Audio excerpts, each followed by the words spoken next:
What's up, beautiful people? Welcome to Go Getter Guru. It's so nice to have you today. I'm your host, Alley Cat, an aspiring mindset coach, podcaster, singer, songwriter, professional daydreamer, and most of all, lover of all things personal development for women. I'm super excited to have you here today, whether you're new or you're returning. Today, we're going to talk about making $1,000,000 decisions, which is a concept about how you show up every day with the questions you should be asking yourself, the habits you build, and the routines that will shape your future. I recently finished the book, We Should All Be Millionaires by Rachel Rodgers, which is where I heard the term $1,000,000 decision. And so we're also going to touch a little bit on the contrasting concept, which I think she coined the term. It's broke ass decisions, making broke ass decisions. Okay. And I'm here for it because we do not need to be making no broke ass decisions. Broke ass decisions are the decisions that we make day to day, moment to moment, situation to situation around our finances, relationships, or any area that keeps us stuck in scarcity or struggle of any kind, including mental and wellness. We're not going to have any brokies in this community. We're going to have rich lives in all areas of our lives that require enrichment, that are important to us. And I just want to remind you that we're in here together. We're on this journey together. So, as a pretty straightforward shooter, most of the time, I'm here to tell you the truth. The person that you want to become is on the other side of the decisions that you make today. So if you've been struggling with consistency, discipline, or figuring out a routine that actually works for you, we're going to talk about how you can build a structure that supports your goals without feeling overwhelmed. And we're going to try the best we can to KISS it. So I know you remember in school the acronym KISS. Maybe you never heard that term before. It just means keep it simple. Stupid, but I'm not calling you stupid because you're a fucking queen. So keep it simple, sis. We're going to KISS it. How do you eat an elephant? That's right, one bite at a time. So let's start with what a $1,000,000 decision actually is. Rachel Rodgers, in her book, We Should All Be Millionaires, defines them as choices that move you toward wealth, success, and freedom, whether financially, mentally, or emotionally. I also want to add wellness to that group. So that would include decision making around what makes you feel great in your body. Because when you feel great in your body, you can show up as your best self in all of those other areas that are important to you. Okay, now contrast that with the broke ass decisions, which are the decisions that keep you stuck. So these are the choices that waste our time, drain our energies, impact our wellness, and hold us back from the life that we're trying to build and the life that you deserve. You do deserve the things that you want and the goals that you have and the plans that you're making for your future. And broke ass decisions hold you back from getting what you deserve. Okay, so $1,000,000 decisions are about intentionality. They're about asking yourself questions like, what would the best version of me do in this moment? Or you could take it a step further and pretend that you're already that future version of yourself that you see for yourself, and you make that decision as her now so that you're taking care of her in the future. So let's play a game. Is this a broke ass decision or a $1,000,000 decision? Waking up early and following a structured morning routine. That's right. That's a $1,000,000 decision. Good job, girl. Scrolling social media mindlessly for hours instead of working on your goals. Is that a $1,000,000 decision or a broke ass decision? It's a broke ass decision. Investing in learning and mentorship. That's a $1,000,000 decision. And you're doing that right now, baby, because you're right here on the podcast with me. So we're investing in ourselves right now. Look at you already making $1,000,000 decisions. Okay, last one. Avoiding the work because it's too hard. Broke ass decision. We got to do the hard work to get to where we want to be. And everything doesn't have to be hard work. And actually, part of what we're talking about today is making some of those quote unquote hard things more easy and more automatic. So let's continue. So your daily habits are ultimately what equals your future self. So let's talk about how to build routines that automate our ability to make $1,000,000 decisions every day. And without the right mindset, no routine will stick. So the first thing that I will always press is mindset. So we'll talk a little bit about mindset work because literally nothing moves without the mind. Even our automatic unconscious actions like breathing require mental processing to occur. So here are 3 ways to level up your thinking in order to stick to the routines we want to build. Okay, we're getting into it now. we're going to adopt an abundance mindset. So you may have heard this term before, abundance mindset. It's another way to say growth mindset. So a fixed mindset is where we put limitations on ourselves, and a growth mindset is where we take the limitations off or we look outside of the box that we think that we're in. That is an abundance mindset. It means stop saying I can't and start asking how can I? So your words really shape your reality. I think it's safe to say there's been at least one situation where you had to figure some shit out that you may not have even known how you were going to solve it at first. So you can use those types of situations as proof that you don't have any limits. And honestly, almost everything that you see today or use today is something that once was thought impossible, like the sound waves coming through your device from me in my room right now. Someone thought that was impossible. And then someone with an abundance mindset didn't let practicality stop them from questioning possibilities, including, everything that you use, your TV, your phone, everything, literally everything, a chair, your car, everything. All of these possibilities came from someone with an abundance mindset. So always ask how instead of assuming that you can't. And then make the assumption that you can figure it out. So, mindset number 2, daily affirmations and visualization. Like full on closing your eyes and daydreaming visualization. So, spend 5 minutes every day affirming the future you want. Say things like, I am capable, I am disciplined, I make $1,000,000 decisions, I don't make broke ass decisions anymore. Picture yourself as that person already living the life that you want. I personally love to visualize myself walking into my dream house or logging into my bank app and seeing crazy numbers, picturing myself with abs and picturing myself like on a beach in a beach house making breakfast. And I just look out the window and there's my family waiting for me to call them in, but they're just literally there on the beach, just playing in the water, splashing around. And yeah, I want that for you. Feels good. It feels really good to visualize the things that you have planned for your future. I adopted this major visualizing at nighttime, especially because I was doing an experiment with myself.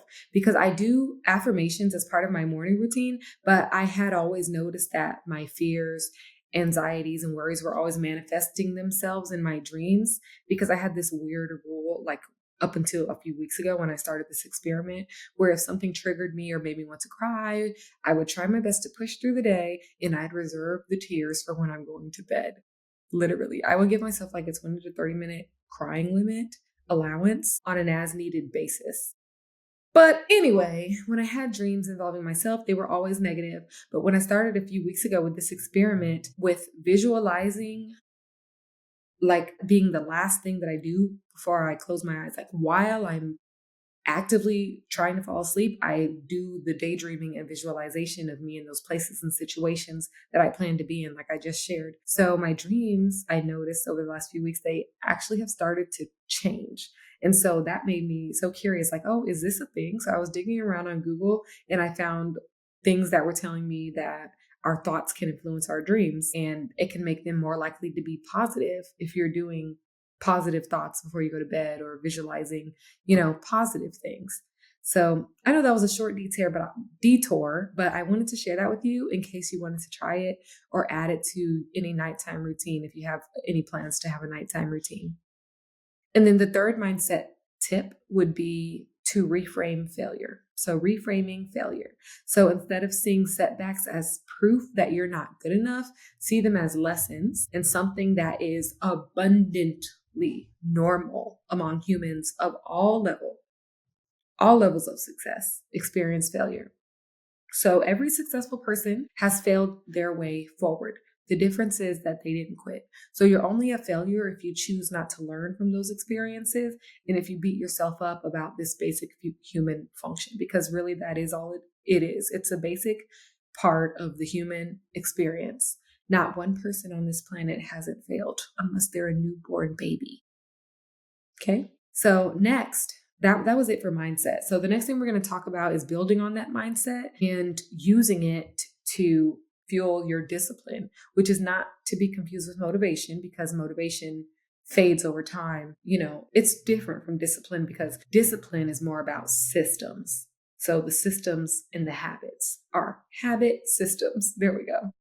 So we need our systems in place to keep us going when motivation runs out, when there's no motivation, to keep us on track.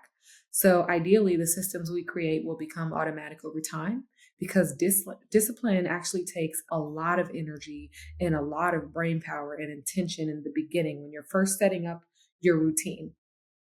But over time, we're training our brains based on the routines we're putting in place. And so over time, the mental power that it takes to continue those systems and routines that will ultimately get us to that lifestyle that we want to live, it'll start to feel easier and more effortless, the longer we stick to them. So here's how to build the discipline to stick to our new habits. So first, we're going to set clear intentions. So that's knowing what we actually want and what we're actually working toward. Okay. So we need to define it clearly. Instead of saying, I want to be healthier, we'll say things like, I want to work out 4 times a week and drink a gallon of water a day. Or maybe it's even like, I want to eat a vegetable with every lunch and dinner.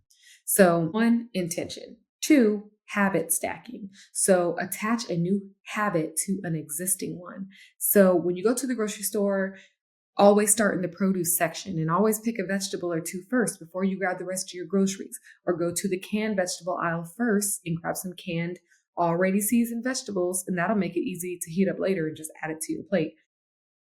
So those are the type of things you're already going to be at the grocery store. So that's your opportunity to take an action towards what you need to be doing for that better version of you. And then the last thing, for this section is to make it easy, which goes hand in hand with habit stacking. So don't try to go out of your way and jump through hoops to make these goals happen. They have to integrate into your current life in order for you to be able to stick to them. So set up your environment to support your goals by inserting new things into what you already do wherever you can.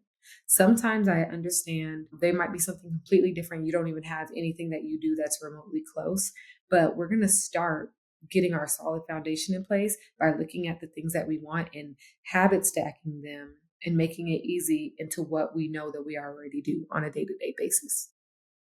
So I just want to share with you that at my job, I'm an analyst. An analyst by day, and I think a lot about process at my job and how to make my job easier and even the other people's jobs that impact my job easier. So anytime I want to introduce a new idea for process or something that we should be doing that will make our product, our quality better, or the process better, or help us with our workflow in whatever way, I make sure to consider what people are already doing and how it can fit into their regular routine in a way that they don't feel it's an inconvenience, because we are kind of change averse. Our mind likes to be comfortable. So that's why I'm saying to integrate it into something you're already doing. So for me at my job, I try to introduce things that don't feel like an inconvenience, or it doesn't take up more time and it doesn't take them away from what they're normally doing on a day to day. And I like to personally call it modest integration, which I'm defining as a barely noticeable integration of a task into our day, but it makes a significant impact over time towards the life that we want to live and the systems that that person has to be that successful person that you want to be in whatever area. So yeah, like I'm saying, just make it easy by finding something simple, like the vegetable example. You're already at the grocery store, just go to the vegetable aisle first and then do what you normally do. It's not hard. You're already there. You just have to walk and pick a vegetable. And then when you're cooking dinner, like if you're not prepping it, if it's in a can or whatever, you could just dump it in, make it easy. You'll get it. You get it. Integrate it modestly and it'll be easier to stick to. I thought that was the last one for this section, but I have one more item for discipline actually, which is to create accountability by telling a friend, using an app, or recording your progress publicly on social media, because we know that when other people know what we're working on, we're less likely to quit. So let people know and ask yourself questions like the $1 million decisions. You're asking yourself questions to keep yourself accountable as well when you're faced with a choice. Do you go left or right? Ask yourself, is it a $1 million decision or a broke ass decision? You keep asking yourself that along the way, and then the more often you're making $1 million decisions, the better you're going to become. So keep yourself accountable to the future you, because you cannot let her down. She is counting on you. She's literally already there waiting for you. And now it's your job to make those decisions today. Okay. So that's how you can build a routine, use discipline and build a routine with, the habit stacking, making it easy and creating accountability so that you're more likely to stick to these routines, but actually mapping out what the routines are that you want, which you probably already know. Like, the things that you want, the things that you need to do to get to that future that you have planned for yourself. But what I want to share with you today is that a lot of people think they have to come up with their own perfect routine from scratch. Okay. There's a hack. You don't have to reinvent the wheel. Okay. Hundreds of amazing women have already done the work for you. So use the tools available to you. YouTube, they have free tutorials on morning routines, productivity hacks, workouts, guided meditations, anything that you want already that you want to integrate into your life. It's available on YouTube for you to find, and it's offered by so many different people, and each person has a unique perspective. So you can get different perspectives and pull things from different places and put them together for what you need. And then this gym, ChatGPT, is a great resource. If you know a few of the things you want to include in your routine, you can use AI to generate a starting point for you so you don't get stuck. So you can ask ChatGPT to create a morning routine for you that includes your own list. You have the flexibility to tell it what to leave out as well if you know you don't want to include a certain, like maybe you don't want it to say brush teeth on your plan because automatically you're going to do that.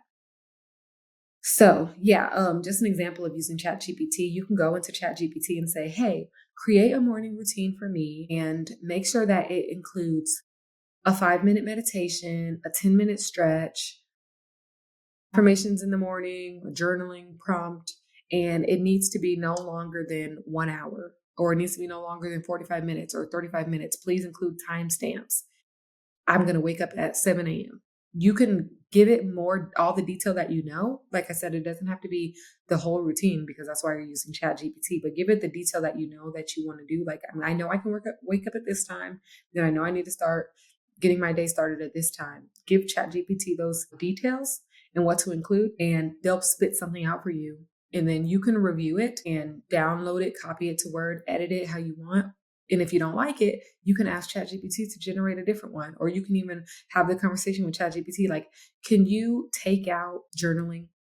And can you add this? Or can you make the time on this shorter? And it can just edit for you and you can, tweak it to your needs. But it's a starting point. You don't have to think all those details through yourself. You can get that inspiration and collaboration from AI tools.